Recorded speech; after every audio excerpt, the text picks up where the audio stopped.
Good morning everyone. Today while taking these aerial shots in Canada, we're gonna talk about coming to Canada as a student, as an international student for over 18 and below 18 of age. And like always, without wasting too much time, let's get straight to the point. First, you need to get an acceptance letter from a DLI. DLI means Designated Learning Institution. Those colleges and universities on DLI list have been approved by the Canadian government to host an international student. So you need to make sure that your college or university on that list before making any steps. I'm gonna leave in the description box down below a link for DLI list so you can look it up and see if your college on that list or not. And there's another crucial thing that you have to check. You have to check if your college or your program leads to a post-graduation work permit. That means you would be able to work after graduation. And by the way, you can pay a portion of your tuition fees. You don't have to pay it in full. So what you can do, you can talk to your college, university and tell them, hey, I'm gonna pay like 10 or 20% of my tuition fees, and once I get there I'm gonna pay the rest. So what you can do once you get here, and then you will be able to find a part-time job, and that's gonna be way easier to pay your tuition fees. And regarding the tuition fees, it varies between a province to another, so you can't tell. You need to first look it up and find the right college for you or your right university, and then you will see how much they're asking for. Another thing, I'm gonna leave in the description box down below a link for colleges in Ontario or in Quebec, Montreal or New Brunswick. This information applies to anyone regardless of their citizenship and if they are over 18. If you have kids and they are under 18 and you want to send them to Canada, of course you can.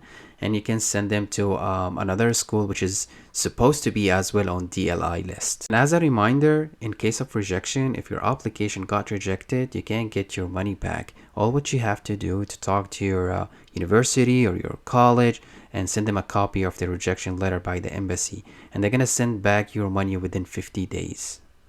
Moving to the next step, which is proof of funds. You need to provide a bank statement, a personal bank statement or a business bank statement or a joint account with your spouse, with one of your siblings, with your parents, it doesn't matter. You need to have 10,000 Canadian dollars in that bank account, which is probably equal to 8,500 American dollars.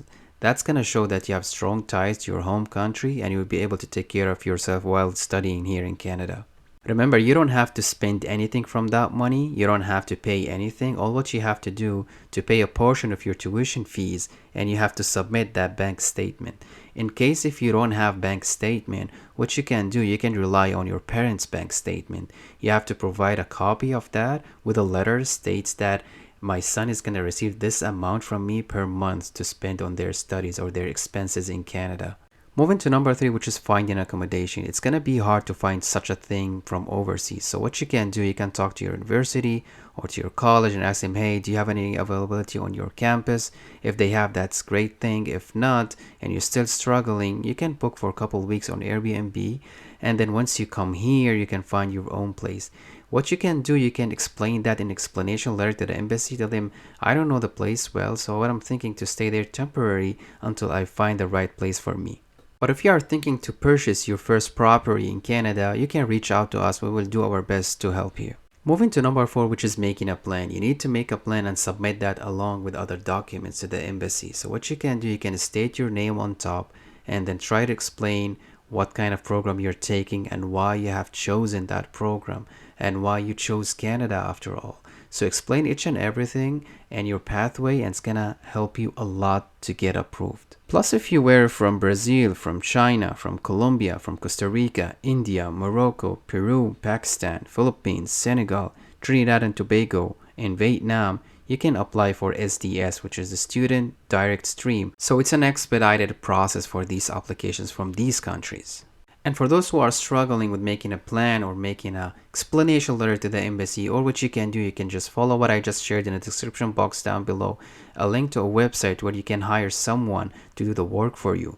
Just find someone with high reviews and someone who has 5 stars and hire them. For those who are planning to learn English in Canada, or they're planning to improve it, or they're planning to take pathway which leads to IELTS and then to their college, I'm gonna share in the description box down below one of the schools in here in Canada, and you can contact them. They're offering 30% off for the new students, so you can take advantage of that. I'm gonna wrap this up, and I'm gonna thank each one of you. If you guys have a comment, just leave it in the comment section down below, or if you have any question, just send it to our email. Thank you so much and have a good one.